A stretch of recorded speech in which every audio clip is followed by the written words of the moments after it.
You know, yesterday I saw a tweet by Dylan of Yu-Gi-Oh! Everything, and let's just say it wasn't good news. Now his channel, Yu-Gi-Oh! Everything here on YouTube, is still up, but he can't upload live stream or the such because he has 6 strikes. Now, I gave advice to him, through Twitter, and someone I should say that I guess works with him, liked what I was suggesting. You see, I basically suggested, and I've said this before, because I've seen other YouTubers go this route. Basically, if you want to avoid any kind of copyright situation, then the best option, in my opinion, is to go to another video site and create an account there. And 3 of the video sites that I gave a suggestion on were Dailymotion, Vimeo, and BitChute.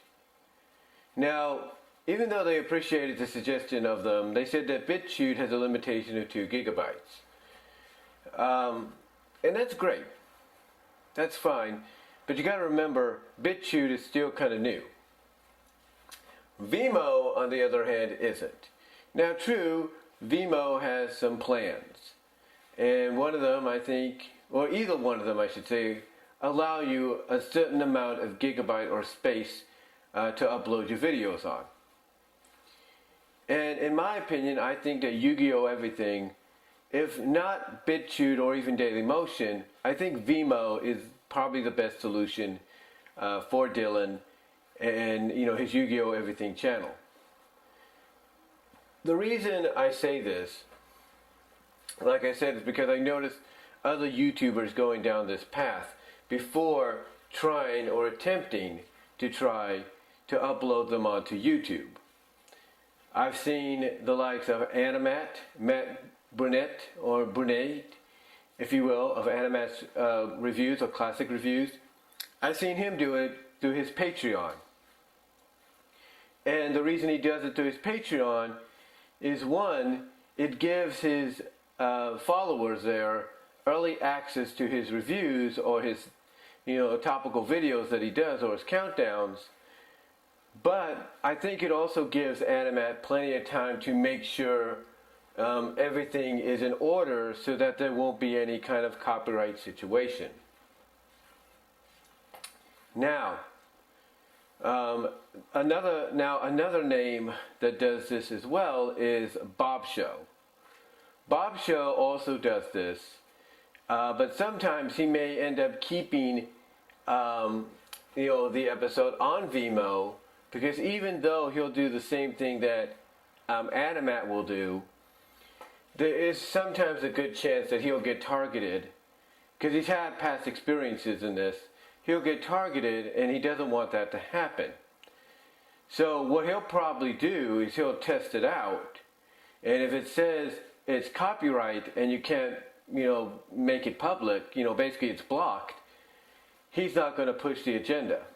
He's just going to say, okay, fine, I'll just link people to where they can find it. In other words, he'll do like a little link video, like a trailer, to say, hey, find the video at Venmo, because you won't have to worry about not being able to watch it due to copyright situations. And that usually works.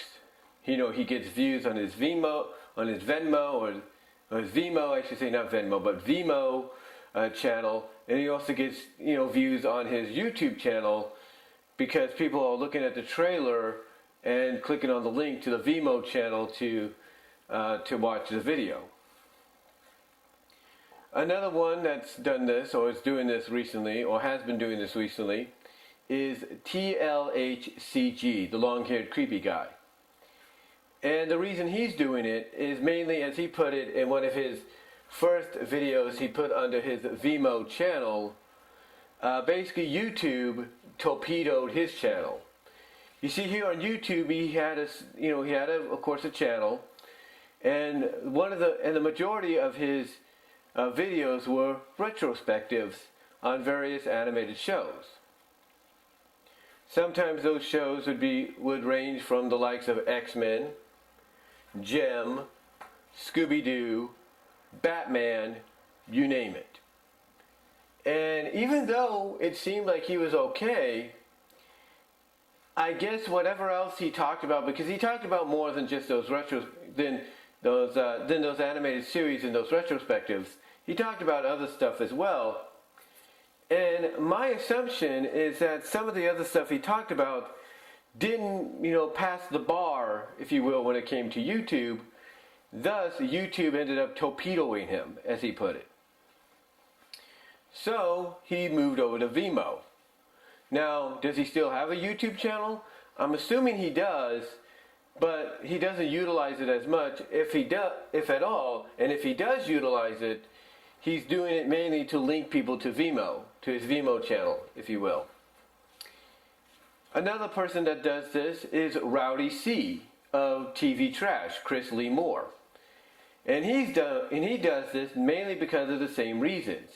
His channel, would always get bombarded with copyright. Now, he still has his channel up, but he mainly uses it for other things, like live streams and, reaction videos. But the way he does his reaction videos is he doesn't, show any content on the screen. He just sits there, headphones on, taking notes, eating a snack or so, and watching whatever animated live action special or movie that he's going to react to, so that maybe he'll consider it for a review. That's what he does. Another person that does this as well is Huey Toonmore, Logan Reinberg. Now, I've been a fan of Huey for a long time. In fact, it was through YouTube that I discovered him. And he is one of the more underrated reviewers, animated reviewers, movie reviewers, series reviewers out there. And he deserves more attention. I will tell you that. He deserves more attention with his channel. But he too has gone through the Vimeo stage. He too has gone through the Vimeo stage due to the fact that YouTube would, bombard his channel as well. And here's the thing, you can't blame anybody for doing this. You really can't. You can't blame anybody for going down this path. I mean, even I created a Vimeo channel.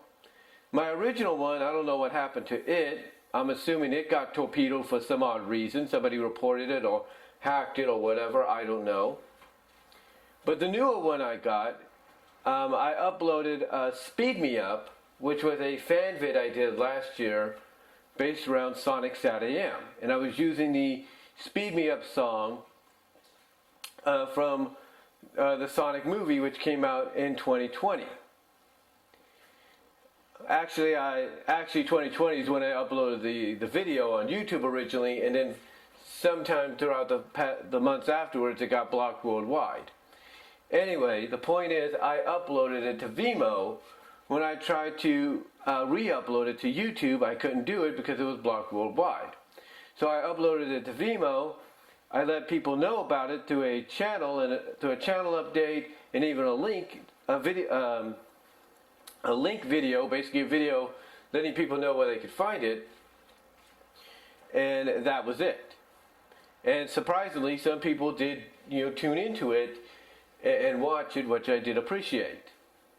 But you see, that's the thing about, the copyright situation here on YouTube.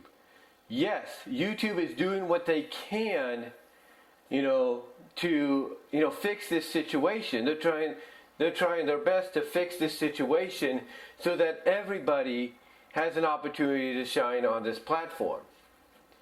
However, there's still a lot of obstacles and headaches they have to go through.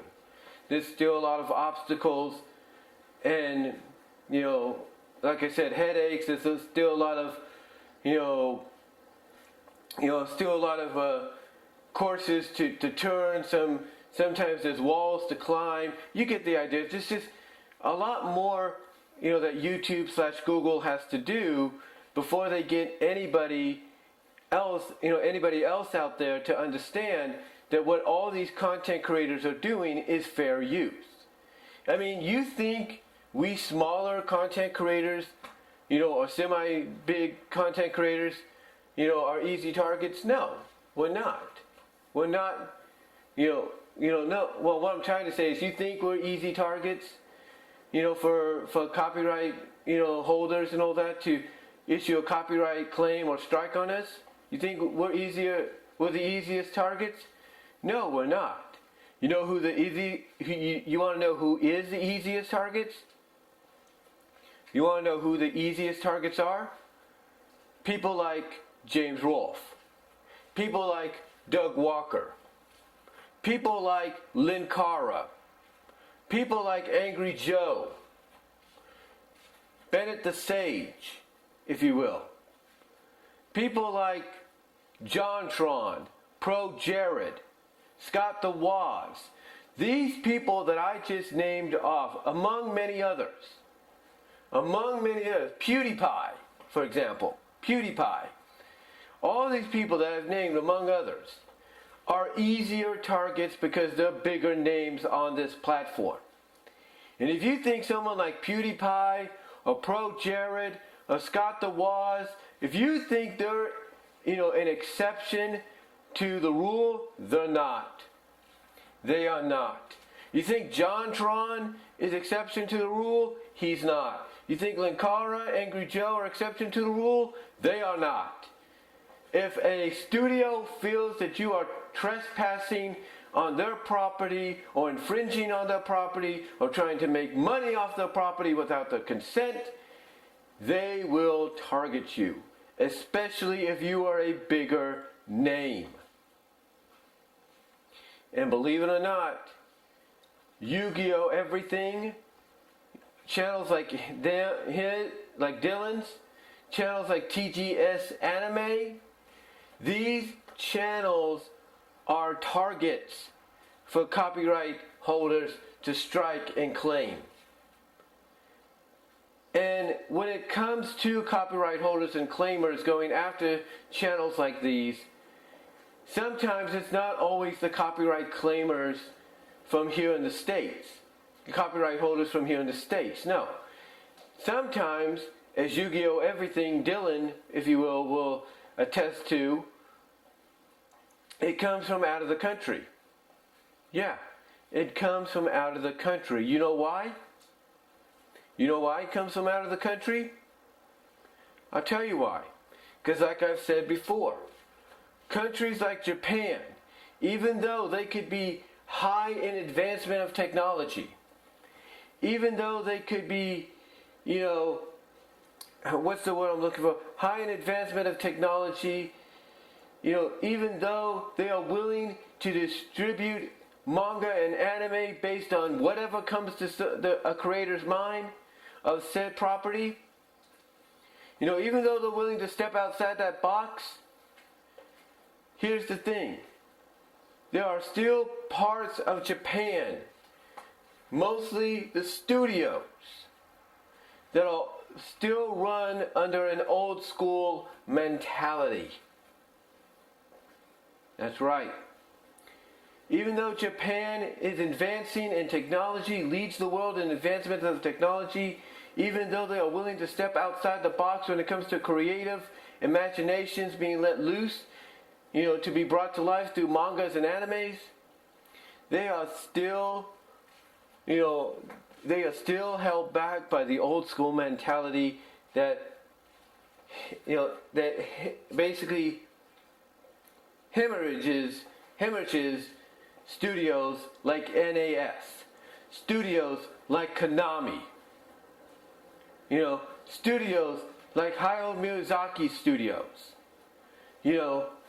There are so many examples of live action and mostly anime studios out there, even manga studios, that are still running under that old school mentality.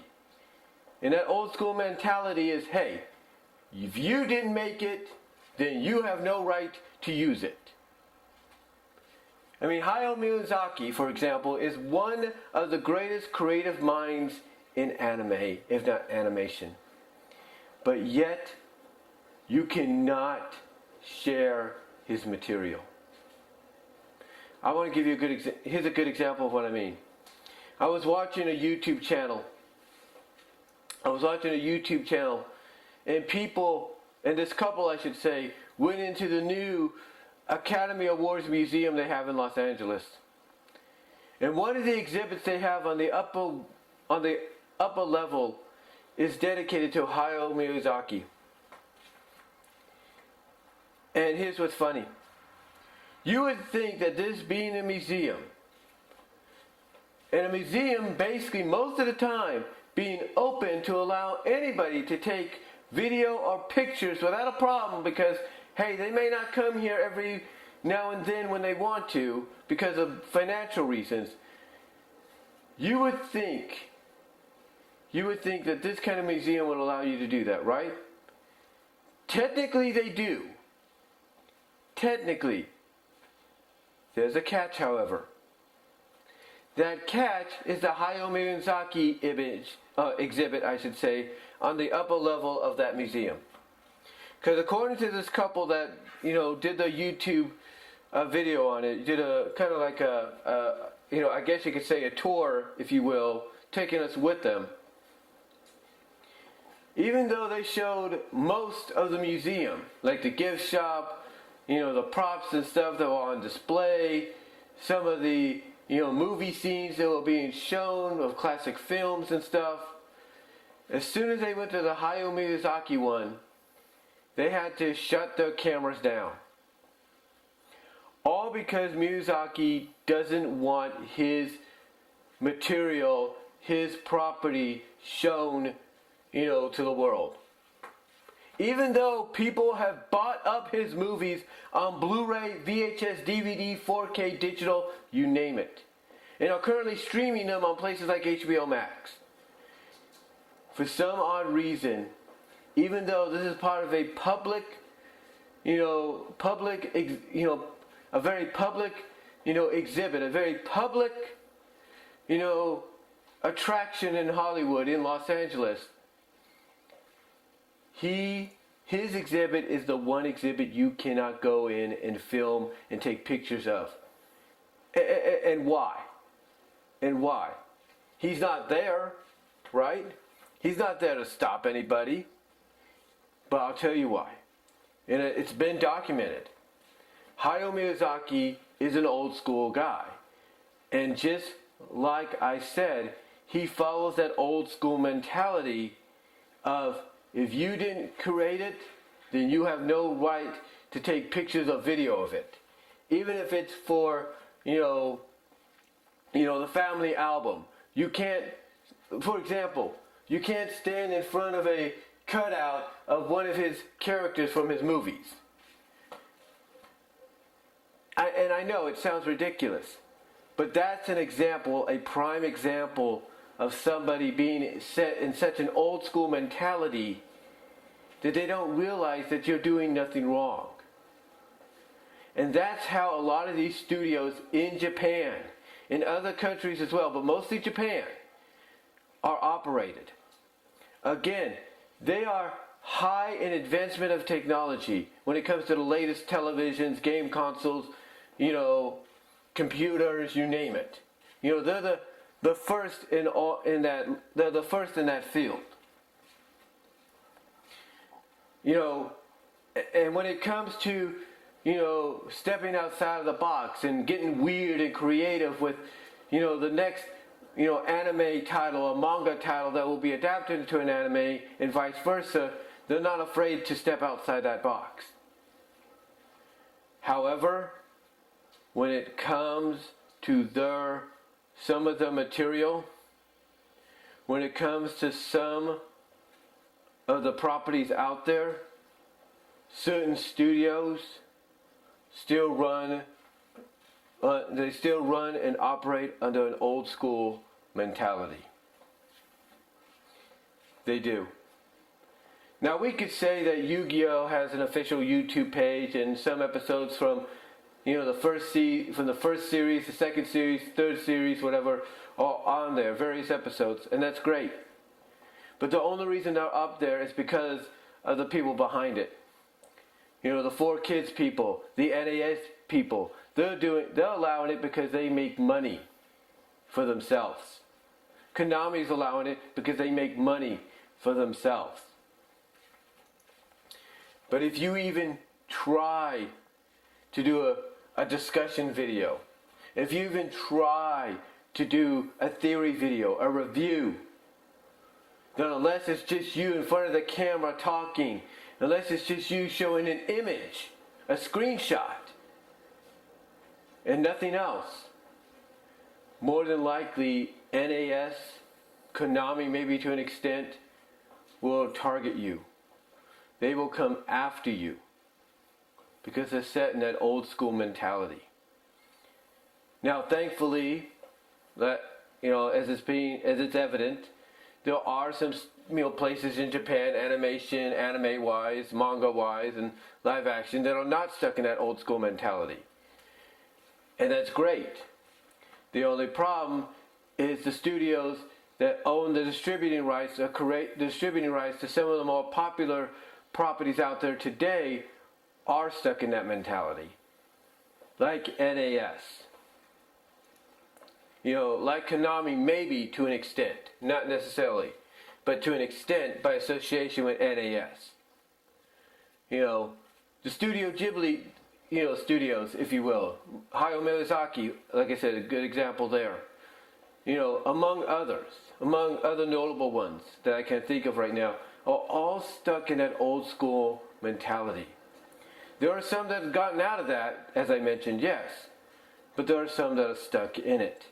And because those studios that are stuck in it will not change unless there's a change in leadership, then someone like Yu-Gi-Oh, like Dylan and his Yu-Gi-Oh Everything YouTube channel, TGS Anime's channel, and anybody else that might try to show some imagery of an NAS distributed property or Hayao Miyazaki distributed property, even if it's for review or whatever, there's a good chance that they will get claimed. Now the silver lining, the good thing, is YouTube has a vast majority of content. Not just to, content creators and uploaders like myself and Dylan of Yu-Gi-Oh! Everything, among others.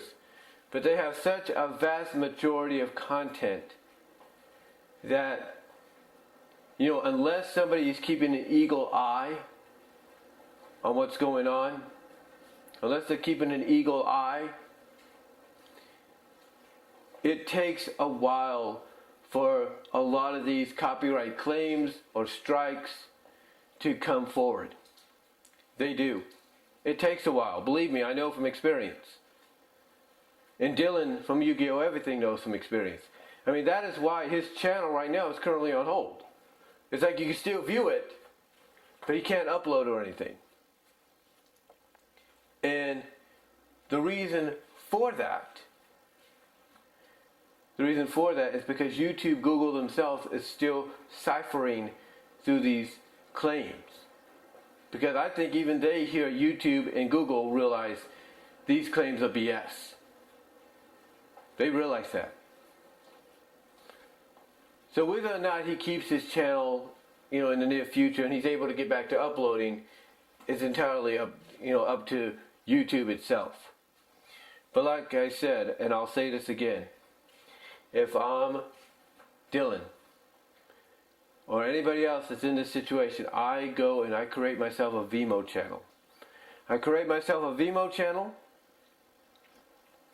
and and if I can afford it, I choose a plan that I feel is appropriate for me. And after I do that, that's when I start uploading every piece of content that I've had to put private, I've had to save in my internal and external hard drives.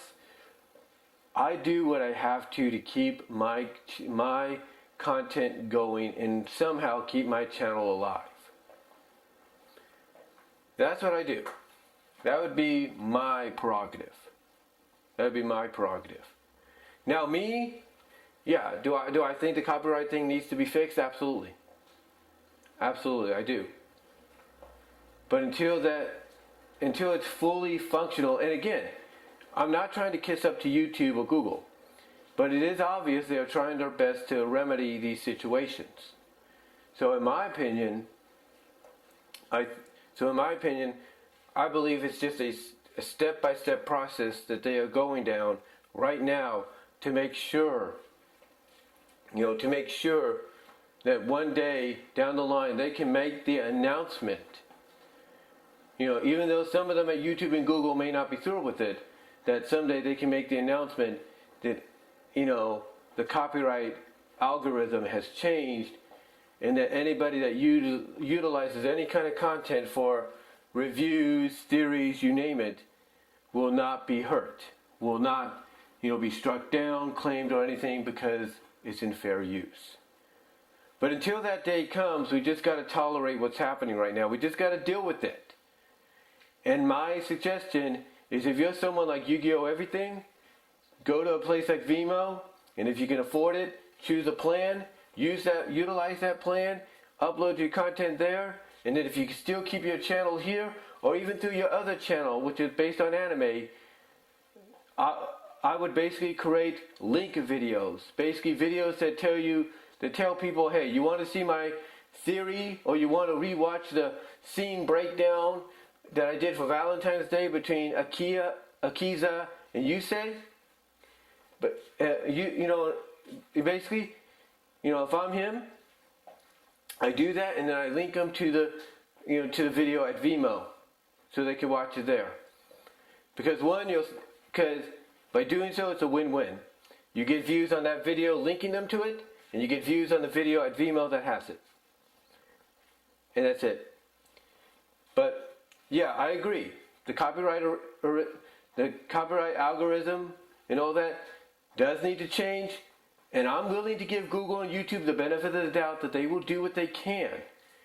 They will do what they can to fix this, because they've proven that they will look at certain claims and be like, yeah, that don't make sense. We're not going to let that claim go through, or we're not going to let that strike go through. It doesn't make sense. So hopefully they'll get to a point where they will make any studio out there, including the ones that have that old school mentality, realize, hey, our studio is here in the U.S. Our main headquarters is here in the U.S. And here we're about fair rights. We're about fair use. And what these people are doing does fall in that category. So hopefully they'll get things straightened out, that even studios across the country that have that old school mentality will be like, okay, fine, let's work something out and go from there. But like I said, those studios as well, even if they don't agree to try to work stuff out and they still want to try to copyright claim and strike people, guess what? It's just a matter of time before somebody steps in and says, this old school mentality, that's running this studio, it's hindering it, and it needs to end. And sooner or later it will. Sooner or later you're going to hear news of NAS saying they have a new person in charge, and that person's going to take out the old school mentality and focus on a new school mentality, because the old school's been hindering it. Someday, Studio Ghibli will have somebody in charge that will, look Hayao Miyazaki in the eye, at least talk to him and say, look, your old school way of thinking is hindering the progress of a lot of these properties and everything that you do have the right to own and you help create. But we need to move forward into a new direction, into a new future, into a new way of thinking, because that old way of thinking of yours is hindering us and holding us back. So someday those two events will happen. Don't know when and where, but they will happen. I guarantee you a lot of people will be excited when they do. But until that time, we just got to tolerate, what's going on, and just, go with the flow. And like I said, if I'm someone like Yu-Gi-Oh! Everything, Dylan, or anybody else, TGS Anime, anybody else, I go to a place like Vimeo. I create a Vimeo account if I not only have one. I choose a plan if I can afford it. And then I start uploading all the content that I had on YouTube that was taken off that I have saved on my external hard drive, on my internal hard drive. I start uploading it there on Vimeo, and then like I said, I use one of my channels to create a link video that links people to said video at Vimeo. That's what I would do. But what do you guys think of this whole situation when it comes to copyright? You know, how do you feel about it? Do you think a lot of the studios out of Japan that are run under that old school mentality need to move forward and drop that old school mentality because it's hindering them and everything and it's hurting others? What are your thoughts?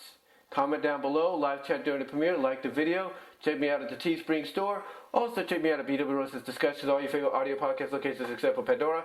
Also check me out at BW Roses on Vimeo. Also check me out at patreon.com/BW Roses, as well as on Venmo at Brian-Walmer-2. But what do you guys think? What are your thoughts overall? How would you handle this situation if you were someone like Yu-Gi-Oh! Everything, aka Dylan? How would you do it? Let me know down below. And in the comments during the live chat, during the premiere, and super chats and super stickers are encouraged if you choose to do so during the live chat, in the live chat during the premiere. But again, guys, what are your thoughts on this whole situation? You know, how do you feel about it? Do you think Dylan should attempt doing a Vimeo channel? Let me know down below. What would you do in his situation or anybody's situation that, you know, has to deal with something like this? What would you do? Comment below, live chat during the premiere, and I'm out.